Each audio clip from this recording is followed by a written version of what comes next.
और अब बारी आती है प्रथम स्थान की और प्रथम स्थान पर रहे Yatin Bhaskar Duggal from Haryana. This is the same place where once Dr. Ambedkar stood and led the constitutional debates. I would like to thank the Nehru Yuva Kendra Sangathan as well as the Ministry of Youth and Affairs for helping a young boy from Haryana to come to this magnificent Central Hall of Parliament and share my views. I'll start. घर सजाने का तसव्वुर रखते हो, आओ पहले इस घर की मजबूत नींव रखी जाए. Greetings, ladies and gentlemen, and we have come a long way as in civilization. From Rigved and Samved to the longest written constitution of the world, from building Pushpak Vimans 4,000 years ago to building Miraj and Tejas today, from worshipping moon and Mars to today going to moon and Mars through Chandrayaan and Mangalyaan, we have come a long way as in civilization. Today, when I look at this topic, I see three aspects. What is a sustainable future for me? What is the role of youth? And how can we connect both of these together?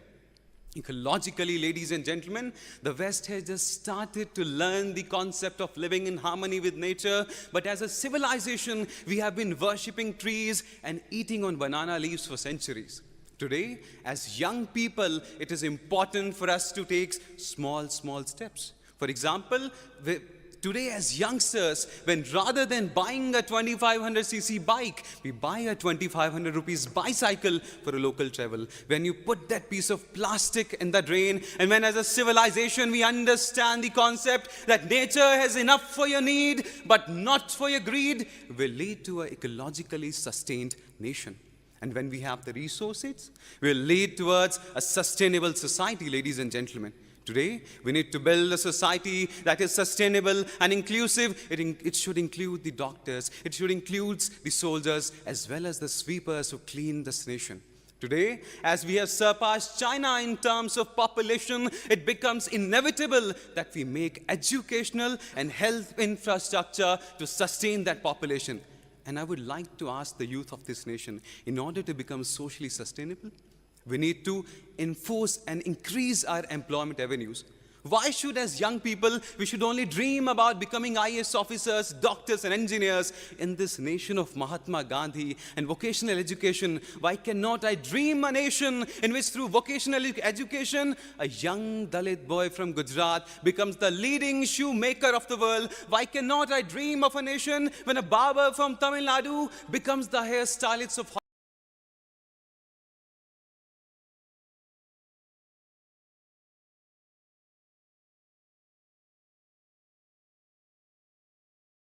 a sustainable economy, green GDP, sustainable development, and when the youth of this nation, rather than feeling proud about Sundar Pichai being the CEO of Google and Satya Nadella leading Apple, will build our own Google, our own Facebook in this nation, that day will become technologically sustainable.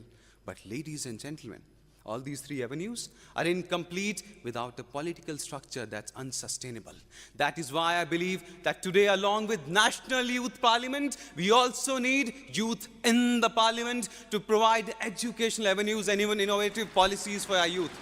I believe that today, as we have an Indian administrative services for our bureaucracy, we need to have an Indian political service for our politicians so that they can be sustained and engrossed with policy making. And good policies can be converted and transferred from one government to another, irrespective of their political policies. But, and I say this but in capital letters, ladies and gentlemen, irrespective of what society, culture, ecology we have, if our youth does not have the educational wisdom to use this potential, we cannot lead to a sustainable future. Today, I live in a nation, unfortunately, ladies and gentlemen, where a cigarette which can kill you is sold openly, but when a girl has to buy sanitary pads, she has to hide them in black polythenes. Today, I live in a nation where it's been 77 years since the white man has left this nation, but we are still living in that inferiority complex, using fairness creams to whiten our skin, whiten our culture, whiten our education, whiten our standard of life. In this era of globalization, we need to understand as young people that I can wear an American shirt and a polished pant and a German watch. But my identity, which is going to be decided by the education structure I've been part of, has to stay Indian, ladies and gentlemen.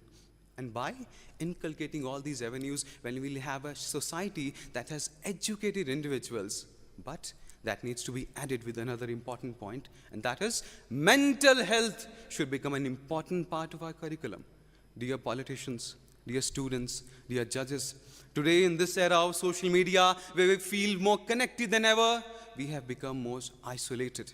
The 30-gram brain of yours has far more debilitating power than any nuclear weapons around the world. So mental health should become an important part of our curriculum. And when we take care of all these avenues, we'll lead to a nation that is socially sustainable, economically sustainable, politically sustainable, and has the youth that has the educational wisdom and the mental health ability to lead this nation towards a sustainable future. And why do we need to care about this planet, sir? Because 40 years ago, Carl Sagan pointed out to a pale blue dot in the sky. That pale blue dot, that is Earth. That is home.